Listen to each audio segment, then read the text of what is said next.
Welcome to the Tastebuds, a podcast by creatives on that never-ending quest for tasty eats, beats, and peeps. I'm your host, Kero One.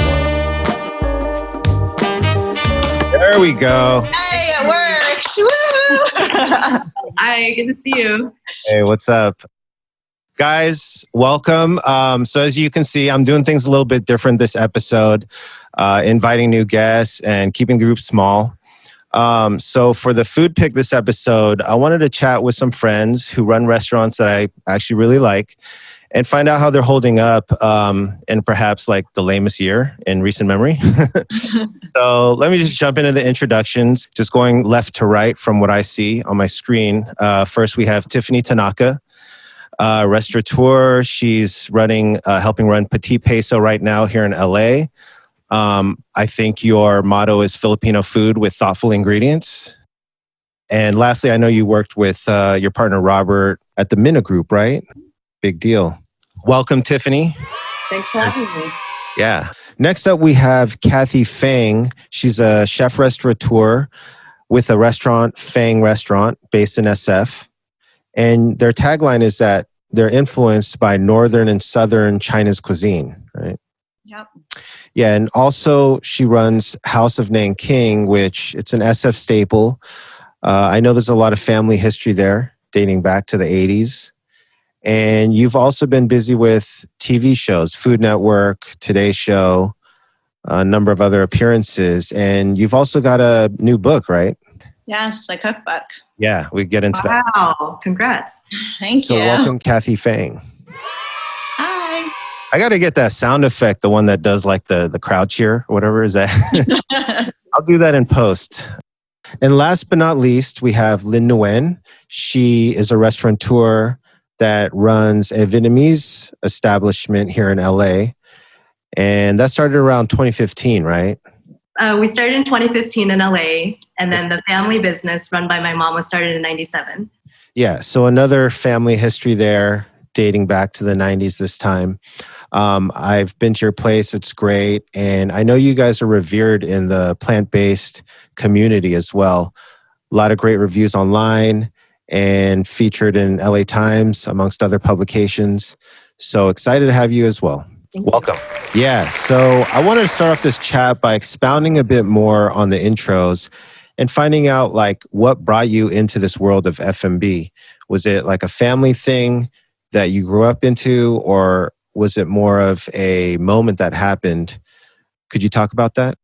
I think both of my parents coming from entrepreneurs. My mom ran her own law office.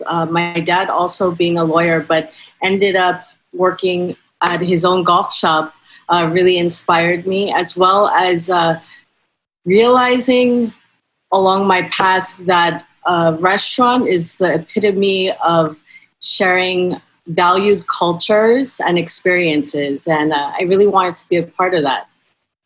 Absolutely. And I mean, you probably love food too, right? Love food, yes. That was a rhetorical question. I know the answer to that. Awesome. And Kathy, what about you? So I grew up in the restaurant industry. My parents opened House of Nanking, which is kind of like an institution in San Francisco. And that was sort of my daycare.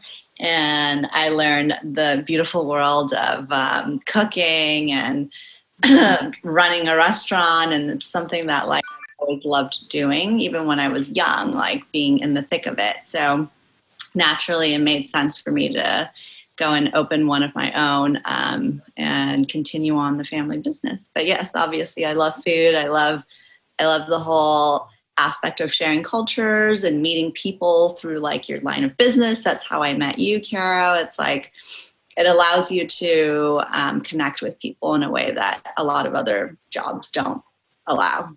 No, absolutely. And I remember even going to your family restaurant, House of Nanking, way before I met you. And yeah, it's one of those places where you'd see the line down the block and all that. So having grown up in that kind of environment, those are some of your earliest memories, just being in the restaurant? Yes, those are all my memories. Like that was basically my home. I didn't spend really any time at home. I was always at the restaurant. And actually, I really love even seeing that now. If you go to Chinatown, you'll see a lot of the small restaurants. And I usually have lunch after lunch service. So it's like 3 or 4. And that's when kids get out of school and you see them like hanging out at their grandmothers or their moms or their dads or uncles' restaurants. And they're like on their phones or doing whatever. And that's basically, that was me, you know, when I was young. But yeah. Oh, they're lucky they have phones now. So yeah, and Lynn, you have a similar story, right? Didn't you grow up in sort of that environment as well? Yeah, I love to hear these ladies share their experience, kind of having been in the industry for some time and kind of having many memories of it from childhood.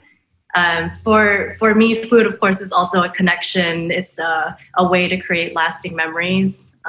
I recall my mother running the other location and like forgetting to pick me up from school. And so oftentimes I was like that last kid hanging out by the gates, just like just waiting around to get picked up. And the sun is like setting and I'm like almost in tears, but my mom would show up with like a new dish and it's just like in my lap as I'm riding home in the car. And I think for me, those kind of memories really made an emotional connection for me with food and how it can really like cultivate a bond with someone in terms of, even though they couldn't provide for me, you know, through and through in a complete way, like, you know, picking me up from school on time, but having something so nourishing for the soul aside from physical nourishment was, I thought, really beautiful. And at a young age, that really resonated with me. And I think that to this day is still the mental notes that I have and the connection I have. Now you understand being a restaurateur yourself, like the struggle and the hard work that goes into it.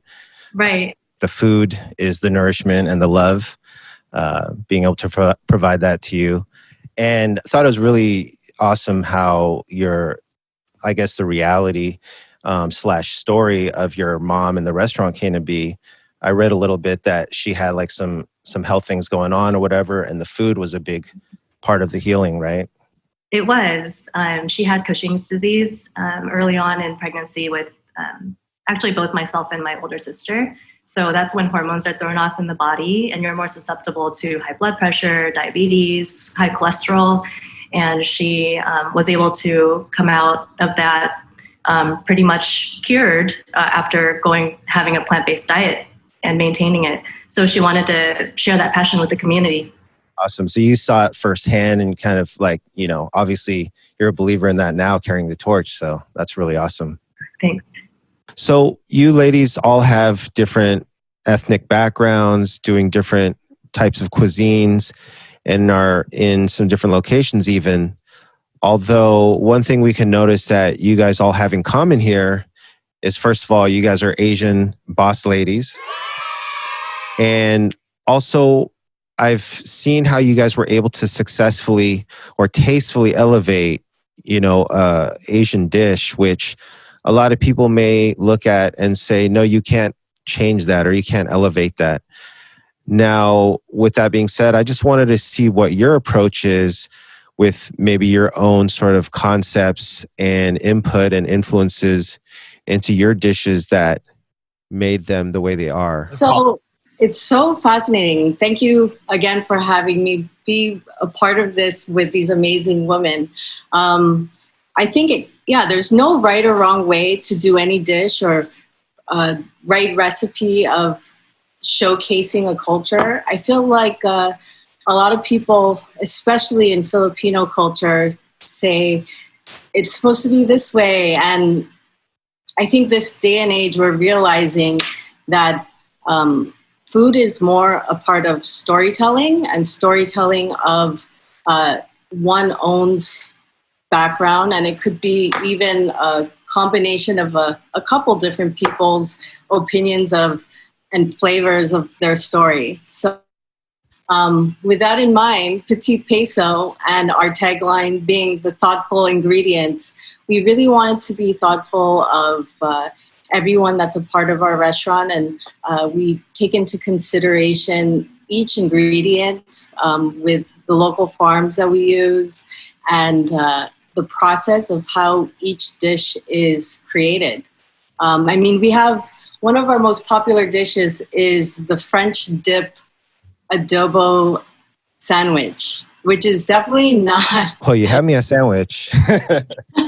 It's not normal for Filipino cuisine, but we are Petit Peso, petite coming from a smaller idea of what we envisioned to do originally, and slightly French aspects of cooking. Ria was trained in many different styles, but one of them being French, as well as Robert, who is the operations. He was also trained French in operations and management. So it's really cool to see how everything came to be, and we're just rolling with the punches. That's interesting. I would have never thought like French and Filipino coming together and making it work. So that's really cool. You mentioned the whole thing about, especially the Filipino community, how they look at things, and it's like, oh, it's not authentic, And the funny thing is, I went with a group of Filipino homies to check out a Filipino restaurant here in LA that had gotten some kind of like restaurant of the year award. So we went to check it out, and it was a cool experience just because, obviously the people that I went with are also a little bit more open-minded like us. And although they grew up in the, Filipino homes and all that, they have that kind of modern way of thinking. So it came down to a really interesting conversation we had about what's authentic, because at the end of the day, the conclusion that we came up with was really it's just about the familiarities we have growing up. Because if you really want to dig deep, like, whether it's Chinese or Italian or whatever, all those, the traveling and the coming back and forth to different countries back in the day, that was all bringing different ingredients back and forth. So there really isn't a dish that doesn't have any, or you can't say that dishes aren't influenced by other cultures, right? So what is authentic, I think it's also a balance of being authentic as well as approachable for everybody. One of our goals as a Filipino restaurant, not many people know what Filipino food is. And when you say like bagaong, like, I'm like, what is that? Like, I'm half Filipino and born and raised in Hawaii. And I didn't know very much about my Filipino side until most recently. So to relate and to understand with a different kind of regard and be not only approachable for other Filipinos, but for everybody was important to us. Absolutely. And I mean, Kathy, how do you kind of bring that approach when it comes to Chinese cuisine? Yeah. So I would say, my dad and I, like within our family, we have always wanted to take like traditional dishes and kind of put our own spin to it. And honestly, it came from the fact that like our whole family, whenever we're out, we eat Chinese food. And we always complain that everywhere we go, it tastes the same, right? You're always eating the same thing. Every banquet tastes the same, every restaurant, and so at home, we were always making things that were different. We were like, oh, let's take this like typical wonton dish and let's like change it up and put this in there. Doesn't this taste better? And so our whole family is pretty creative in that sense. And when my parents opened their restaurant, they kind of applied the same philosophy. It was, we want to be able to serve Chinese food, but different, something that maybe we would want to go eat at, or something that, like Americans or whoever like came to visit Chinatown would want to come and try it and say, hey, I just had Chinese food that's so different, or I just had something that I've never had in my life and it's so tasty, or I've had wonton soup, but I've never had wonton soup like this. So we wanted to kind of put a mark out there. And that's the way we've always treated our restaurant concepts. So when I opened Fang, it was the same kind of idea. We always want to take familiar dishes and put our own spin to it. And a lot of that ties into what Tiffany was saying is, we could try to make something that's like extremely authentic, right? That people maybe have never had here, but it's like common in China. But is that like a good stepping point to like bridge cultures? Probably not. Like my husband's the perfect idea. He's like, or perfect example, not idea.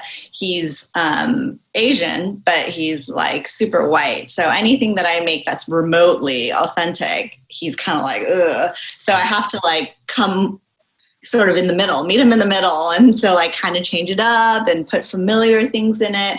And then a lot of times it just ends up being like a new dish on its own. So like we accomplish the goal that we want to accomplish by making creative changes to dishes that we grew up eating. And I still think we're winning and being successful at what we're doing, which is sharing our food and our culture and our stories. No, absolutely. Yeah, I think that's great. Just being able to bring people into the community through food. And, it's funny because the thing with creativity and, even with music is that like a lot of people, there's different types of groups, especially the older generation. They're so resistant to evolution, change, new things, and sometimes I could be that way too with like some of the new hip hop. I'm like, I don't get this. But ultimately it is about evolution. It's about in creativity. It's about being inspired and doing new things, trying new things. And not always just doing the old thing, I mean, you can do that. That's fine. But I think it's great to embrace new and change and not just doing the same thing. So with Vietnamese cuisine, I mean, I don't know too much about sort of the history with plant-based and Vietnamese cuisine, but is that something that's kind of always been a part, or is that like a totally new thing that you guys are kind of helping bring to the table? Yeah, I think in Vietnamese culture, it's not uncommon to find a vegetarian family, at least. Many Vietnamese families tend to be Buddhist, and there are 2 days in the month that they will exclude meat from their diet and go to temple. And looking at the cuisine itself, and the country, it's very lush. Most of our food is fresh greens, herbs, and then like a little portion of meat or seafood. So for my family my mother to bring in the plant-based diet to the Vietnamese recipes that she's learned growing up, I think it was a relatively smooth transition because we would swap out whatever was a protein for a plant-based protein. So it came down to the seasonings and bringing back those like family learned recipes. And talking about authentic, I think that when a restaurant has a genuine approach to the food that they're creating, I think that already is well accepted, and there isn't too much question on how authentic is the food. You can present it as, this is what I've learned from my folks, from their parents as well, and then these are the ingredients that we think, at least in my concept, is they're clean, they're a bit more refined, they're all natural, and this is what we eat on a daily basis. And this is what my mother, Mama Mai, enjoys and would recommend to everyone. So that's how I feel about at least the authenticity part, and being genuine with your approach. No, I agree. Even when I go to Korean barbecue, like I see they put cheese, on the side, and you can dip the cheese. And a lot of Korean dishes actually are including cheese now, which is like kind of random, but it works. And I just, even though it's so weird to see that, because that's nothing that we've seen growing up as Koreans, if it works, hey, I'm down. But some people wouldn't even touch it. One of the main things I wanted to talk to you guys about with all of this too is, I mean, obviously this is a weird ass year. And I just kind of want to see, how you guys are doing in terms of your approach to things. So, I guess we could just start with you since I'm already talking to you. Like how long were you guys closed, and kind of what were the things that you guys have done to approach the situation with COVID? So my approach to COVID, Well, to start with, my place was serving 100 to 150 guests a day. And now we're down to about 40 orders in a day. So you can already think on the metric of how we're doing, right, financially. So I'm operating in really a shell of what I had going before with indoor dining. So I think that my approach has had to be back to basics, really concentrate on product delivery, and see who's still seeking out that quality plant-based option in downtown. We're still open daily. We are still serving lunch and dinner.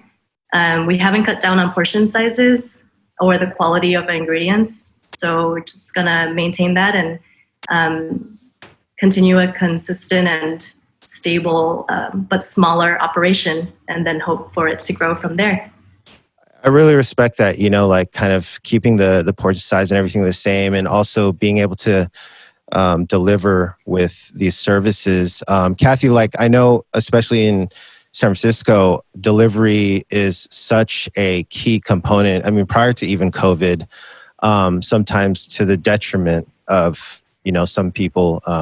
I've had chef friends tell me that they've kind of lost that love sometimes when they cook, because they know it's getting tossed into a box, and just like, they're not able to like see, with their eyes, like what's, the delivery and all those things. So does that in any way affect you, or how have you kind of dealt with that? Yeah. So we actually are still closed. We haven't reopened. We closed in March, which is when shelter in place was put into effect. And the biggest reason, there are two reasons. The biggest reason is I had my second baby in March. And so I had an infant, newborn, and then we had, nannies who couldn't come anymore because of shelter in place. And then the other restaurant that I help run, which are my parents' place, they're also above 70. And so we sort of decided we need to just stay closed until we feel like we have better protocols in place that are set from like San Francisco or the government. And I think so far we still haven't really gotten any great guidance on how to really like operate and open safely. However, we've been keeping a close eye on how people and how chefs here in the city are reopening with takeout and delivery and what kind of struggles they're having, and then trying to apply that to what we want to do with takeout and delivery. Our plan is to actually open back up in September. And I think the things that a lot of chefs are doing, and what I think we're going to end up doing, is like essentially we want to create takeout items that are almost kind of like meal kits, something where they're kind of putting it together when they get home versus like a completely finished product. Because like you said, Kero, a lot of food, if you've made it and it looks great, but then you throw it in a box and then it completely doesn't look the same anymore. So how do we make that finished product look the same in our customer's home? And that means taking it all apart, deconstructing it, and then having them put it together at home. So that's a little tricky because that's a totally different business model. No, yeah, I always thought that was, sorry to interrupt, I always thought that was genius though, in a way, when you have places like Korean barbecue and things like that, where they're actually making you cook your own food and put together your own. I've also had Vietnamese food where you have to do the rice paper and then like wrap it yourself. And it's a fun experience too, but I thought that's always cool, because at the end of the day, if it's messed up, it's kind of on you, as a customer. Yeah, like I feel like the customer is not going to be like, oh, well, the chef messed up on this. They'll be like, oh, clearly I'm not a good cook, right? Like I totally messed this up. Everything was... But yeah, so, I've seen a lot of different like meal kits where chefs go through great lengths, where there's like a page long instruction on how you like put things together. And so I think that's one avenue that we want to take, that we're working on.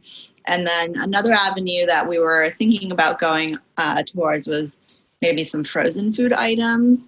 But I did do some research, mainly surveys throughout like neighborhoods. And what I've noticed is that frozen food actually has a bad association with it.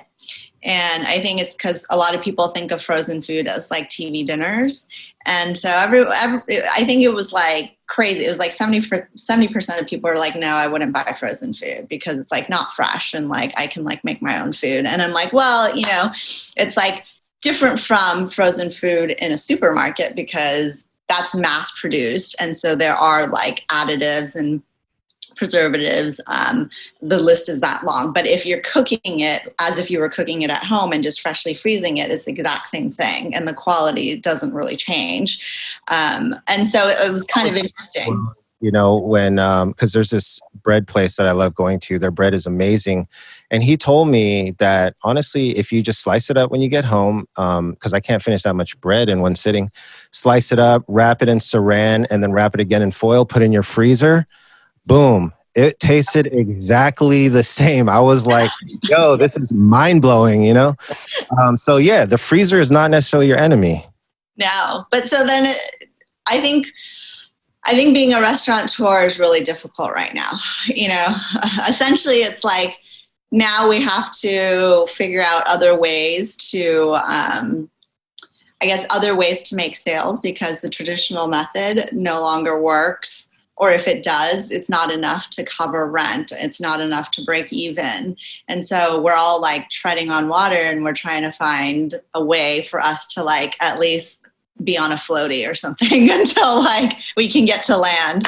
But it's hard. It's been, you know, primarily accustomed to having sit-in diners and not necessarily outdoor space as well. And even that, yeah, it's not easy. And I mean, so you've been doing other things to kind of stay inspired, right? Did you have the book planned long before this thing hit? Yeah, the book actually I was writing the book before any of this happened. And it just so happened that the book was released, you know, during the pandemic, which has been great timing because everyone's cooking at home. And ironically, the book is essentially over 100 favorite takeout recipes. So it's like, it covers a wide range of Asian. Where'd you buy your crystal ball? I want to know where to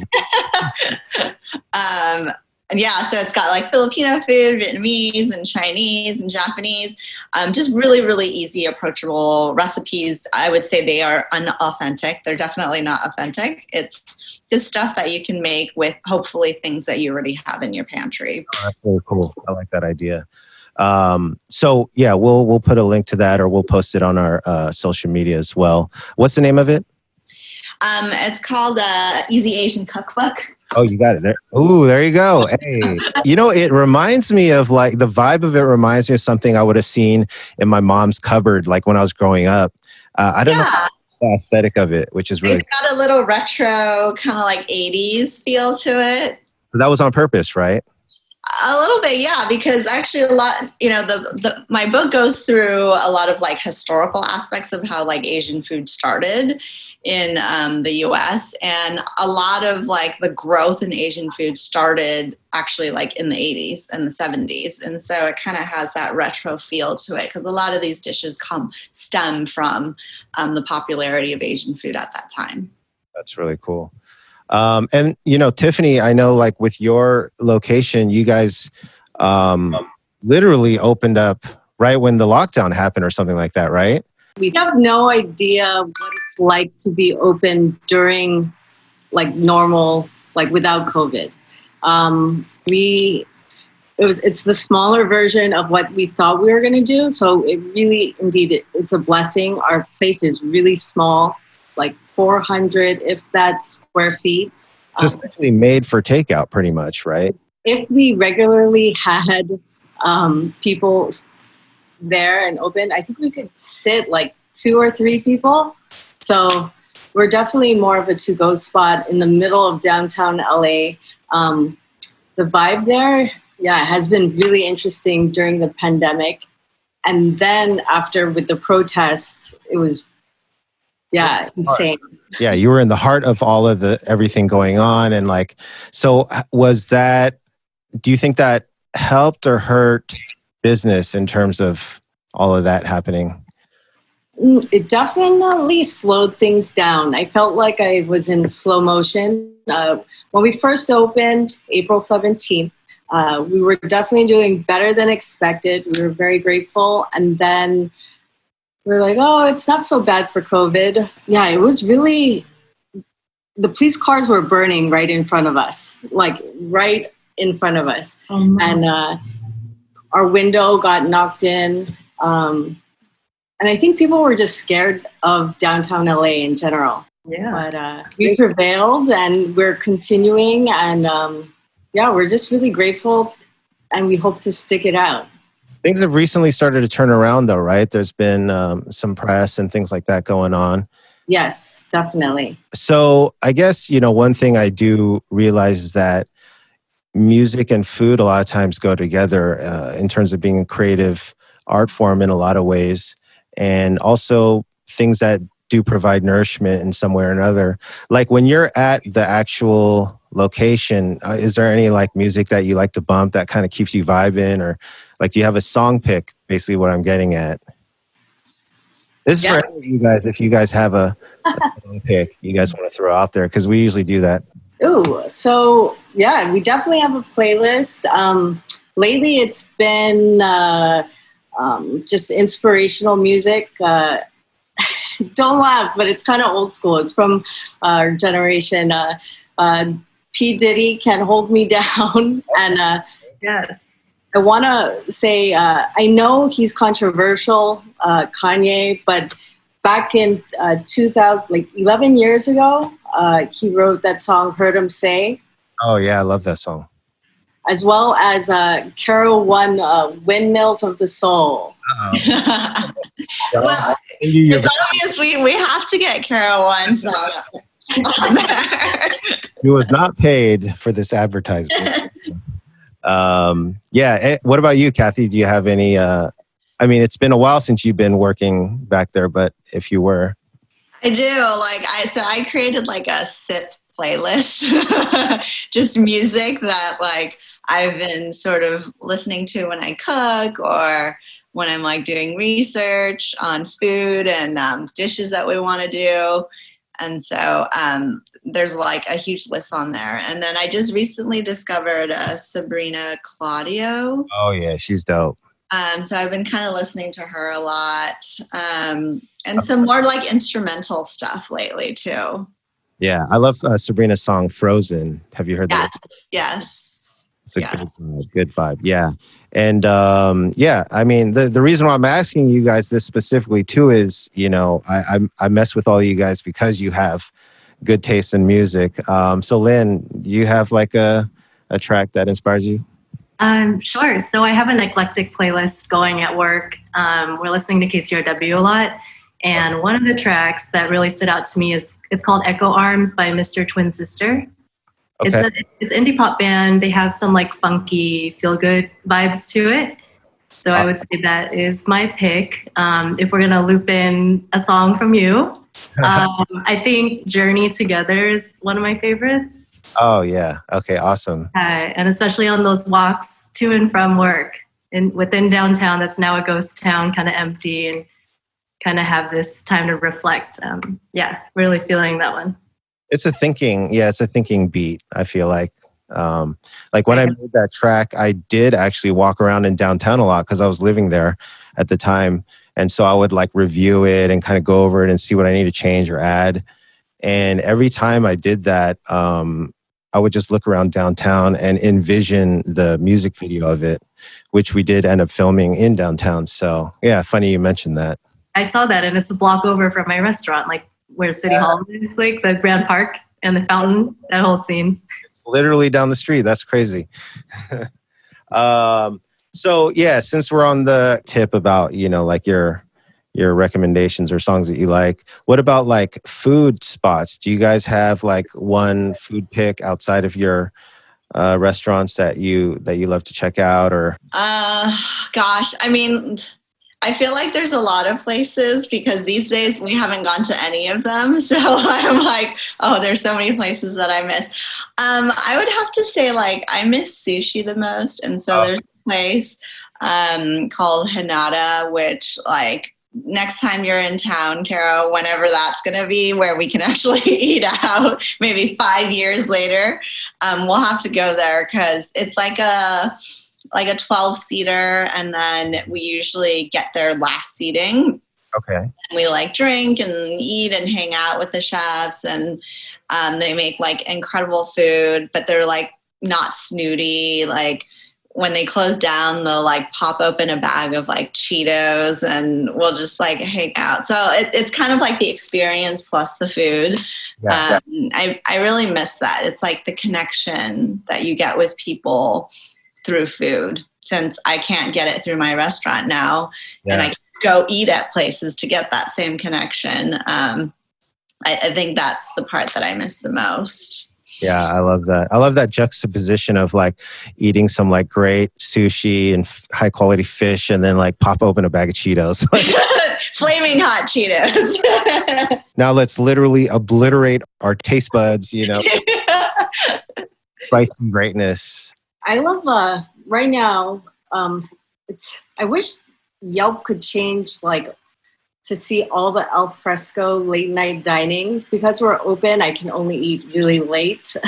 So I do love the al fresco in Santa Monica because it's next to the beach, and there's this place there called Blue Plate Oysterette, also owned by a female, and their oysters are amazing, and you have a view of Venice and Santa Monica Beach. It's beautiful.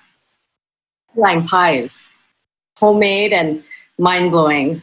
Oh wow. I love when the view is there and also the food quality is there, because a lot of times that doesn't, I've talked about in the past previous episodes how I had Japanese friends go to what's that place, the famous sushi place in Malibu, Nobu. And I don't know about the other locations, but they were just like, yo, no, and so but yeah, no, that's awesome. Lynn, do you have anything that I can think of a spot that's like in historic core right around the corner from me, so I have to say support local. It is a plant-based pub, and they don't advertise it as vegan, so you come through for the good drinks, what's on tap, and then you find out the menu is all plant-based. And one of their specialties is sunflower cutlets, and you can put it on salad or put it within a burger. And I think one of the chefs is Korean or Korean influenced in their creations. So you'll see like gochujang on like some of their burgers. And I love bread and I love carbs. So they have like the soft pretzels, soft baked fresh pretzels, my favorite. Like the ones you used to get in the mall back in the day, like kind of thing? Like something. Auntie Anne's. It's called Beelman's. Oh, Beelman. It's on Spring Street. Oh, that's crazy that they don't advertise that they're vegan or plant-based. And, sometimes there's a stigma associated with the term vegan. And I've also been seeing this term plant-based. So those are the same thing, right? And is that kind of just like the new wave, like calling it plant-based or? Yeah, I think there is a new wave with being plant-based in your diet, but it doesn't exactly mean that you're vegan. Vegan excludes all animal protein and any animal product and byproduct. Being plant-based, you could also be vegetarian and include dairy. Oh, okay, gotcha. But yeah, there is definitely a way for being plant-based. And just coming from, a customer perspective, because I love to hit up different spots, try new things. On the other side of the register or whatever you want to say, like, do you guys have any sort of advice or kind of things that you would want to tell like customers, aside just being decent human beings, like, is there anything that like you have advice wise is in terms of being patrons, or like if you have a problem with the food, maybe instead of like just going home and blasting a crazy review, maybe you can bring it up with, the restaurant, things like that. Don't be the quiet diner. I would say that, I actually don't care too much about like the reviews. There's always going to be good reviews and bad reviews. So, whatever. Right. But I think the biggest thing for me is that when you're out dining, you're coming for an experience, obviously, right? Like, you can eat at home, you can get takeout, you can like cook, but you come to a restaurant because you have a reason to have some kind of experience, whether it's with friends or on a date, or you don't want to eat at home. So if you're going to be doing that, just try to keep in mind that for you to have a good experience, you should have an open mind. And I think a lot of people come in, you know, they want things done their way and this way. And if it's not this way, it's like not good. And it's like, well, if you want it that way, then just get it at home, right? You can get it exactly the way you want at home. The reason why you go out is to have an experience. And if it's the same thing that you would get at home, then why would you go out and do it? So like, that's the thing that I struggle the most with, is like how a lot of people come in and they're so like closed-minded about certain, and I don't want to mean it in an offensive way, but it's just like, if you just were to be like, okay, like, sure, like I'll try this, or I've never had this before, or I've never heard of it, but I'll try it. It's an experience. And if you don't like it, that's okay. But I think if you do that, then you open yourself up to a lot more possibilities, and you'll be able to connect with people more, and you'll be able to try new things and perhaps find something new that you like that you never thought you would like. So I wish maybe people will be that way after COVID, you know, having been home for so long. People are craving. Realize they're actually shittier cookers than they thought they were. No, I'm just like, oh yeah, that restaurant is pretty amazing. This is really hard to make. I can't do this. Yeah, I mean that's the thing. It's like at that point they're just micromanaging. But it's like for me, if I sense, because you can sense the mood of a chef when you taste their food. You know, you can see if they're happy, or you know, like if there's a little bit of love in the dish. And like if I don't feel the love, then I might, you know, be unhappy. But yeah, other than that, I like that attitude, and that's a reminder to all of us. I think that also touches on like the whole topic of authenticity. Like, I think authenticity comes from a chef as like an artist, just like a musician, right? Like if you're creating music that is representative of how you truly feel, whether it's like a style or a merging of different styles and creating something new, then that's authentic, even if it's something that's never been done before. But if you're a musician or a chef that's just doing the same thing that everyone's doing because it's like the cool thing now, like putting cheese on all Korean food, then like the chef who's just doing that because they're saying, oh, well, that's the new thing to do, then that, in my eyes, is not authentic. I think it's authentic to be the person who started it. Right. It's authentic, right, to be like, I created it, even though it wasn't like an authentic thing to do, but I did it because I thought, you know, the way that the cheese melted with this sauce created this like special profile, flavor profile. So like he's speaking to like his own creativity, and that's authentic, just like how music would be. Yeah, it makes sense. Absolutely. Lynn? I mean, I get a lot of eccentric characters. With vegan food, there comes a lot of modifications. So someone may come through and say that they're allergic to corn, peas, broccoli, and it's like the bulk of a dish. And I feel like I become their kitchen. And it's like one item ordered, and then you'll see it pop up on the ordering screen as 90% modifications.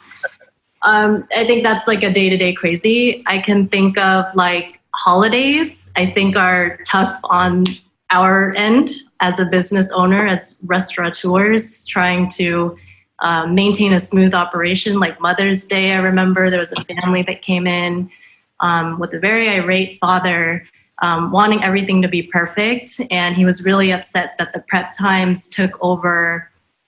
I would say standard is like 15 to 20 minutes, like pretty standard for like gourmet cuisine that we make from scratch. Yeah, and we make to order. And it took maybe 25, maybe close to 30, but even so, the entire restaurant was packed. And I recall like trying to rectify it in whatever way I could, bringing another dish by or offering a whole round of dessert and drinks, just like I'm just pleading for this man to not essentially write a scathing review that he had in the palm of his hand, and he was ready to hit send to yell. Showed it to you? Huh? Like he showed it to you, or metaphorically? Yeah, he had it in his hand. It was a 1 star. he's like finishing the last sentence of how terrible it was and that the manager was doing nothing. But I was literally like pleading for him to accept. I think I got to the point where I was wanting to say, okay, this whole meal for your family of 5 is comped. And I essentially did that, and he got up and then posted it. So I did offer him a complimentary meal, and I took the hit of a poor review. So that was one of the crazy incidents. A jerk. If that picture of him got posted on Twitter, you know, it'd be Twitter is crazy. Like, just especially these days, you see like how someone that does something shitty is caught online, and once they're exposed, it's like Twitter just goes crazy, you know, like finding their address, like yeah, getting them fired. Yeah, and a lot of times that's justified, you know, like the crazy racists and stuff. But yeah, Kathy, it seemed like you had a couple situations as well, maybe. With customers, yeah, I've had many. You know, I think the reason why we've had a lot is, one, like Fang's been around for 10 years and like House of Nanking's been around 30. And I think, you know, we're kind of the type of place where you either like love us or you hate us, because we're not in between, right? We're like kind of an extreme. So our food isn't authentic. It's like very different Chinese food. Like House of Nanking is a fast turnover spot, so it's not known for service. We like to tell you what to order. We don't want you to order off the menu. We're kind of aggressive. Fang is kind of the same way, but like in a nicer setting. So sometimes that can be like kind of shocking and surprising to people. So you always get stuff like, oh, bad service. Food was good, but like the service was horrible. Or I always get stuff where people think that like, you know, people shouldn't have to pay a lot for great Chinese food. And if they do, then it's like overpriced, which I have a big problem with also.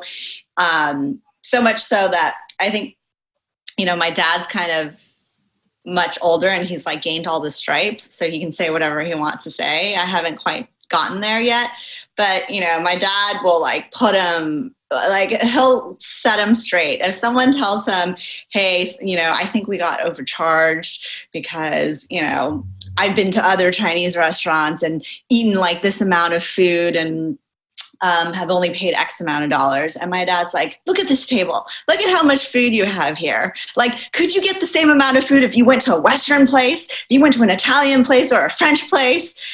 Like, at the end of the day, it's like kind of racist. Like, you know where they're getting at, right? They're not really comparing you to another Chinese restaurant. They're comparing your value to like other non-Chinese restaurants, non-Asian restaurants. And that's like, that's the thing, but they won't say that. But we know. And so my dad be like, can you name a place that you can go to? And they'd be like, and my dad like, aha, you got 8 to 9 courses. No way in hell would you get. And then like, they're kind of like, ooh. So then they end up paying them out. And if they don't come back, then we're like, that's not the type of customer we want anyhow. So it's like, fine, whatever. We like said what we had to say. At least my dad has. I haven't gotten to that point yet.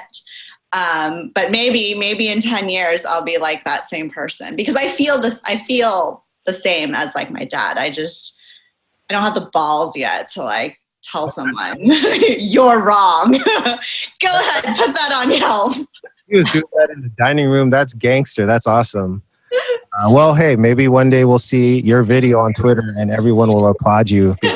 Sometimes, you know, I'll be like, I'll tell my staff, record this, put this on Twitter. Always record, you know. Yeah. With all that being said, and go dad, I love that your dad can say that. And yeah, if you know, the customers that don't want to support a restaurant, all good. You don't need them. And if they're writing bad reviews, please don't come back.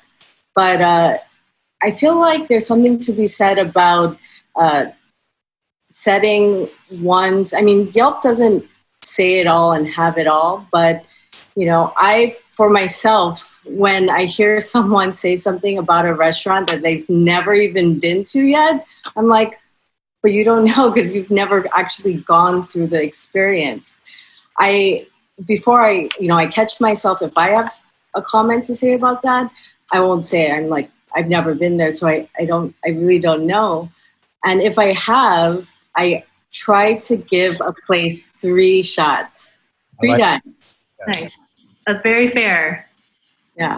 There's so many factors that come together to run a place. So you never know. It may just be an off day. No, definitely. So yeah, I mean, and I also wish like Yelp would have some kind of verification where it was like, okay, if this person actually purchased something or visited this restaurant, then they can set a review.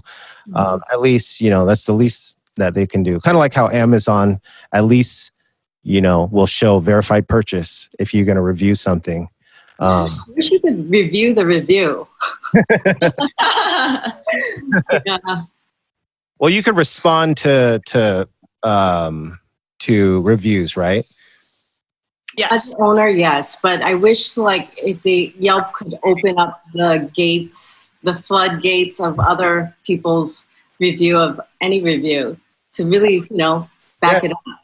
It seems like they've consciously made that effort to not make it a place to socialize per se, which is funny in that regard because they have like messaging and all the components of sort of a social media platform, but yeah, for some reason I guess you can't go that extra layer. Like have a conversation with a reviewer. Yeah, like just in the comments or like kind of how like with Twitter you can go on this common thread. Yeah. Like some customers might want to go in there and back it up and be like, well, actually, what you're saying is wrong or, this and that. That's a good idea. Yeah, for better or worse, I think that's one of the sort of the things that make Twitter so popular amongst, especially the younger people, because they like to speak out, sometimes too much, but at least, you can have like a double-sided conversation. So. Well, yeah, who knows what'll happen. Maybe I'll check in with you guys in the future and see how things are moving and with all the technology and with everything going on. It'll be interesting to see the future. Yes. Yes. I'm going to go buy your book now. Oh, yeah. Go buy her book. Because, this is definitely the time. Thanks again, guys, for joining. Tiffany, Kathy, Lynn, and we'll see you guys on the other side. Peace. Bye. Thanks for having us. Yeah, nice to see you. You too. Bye-bye.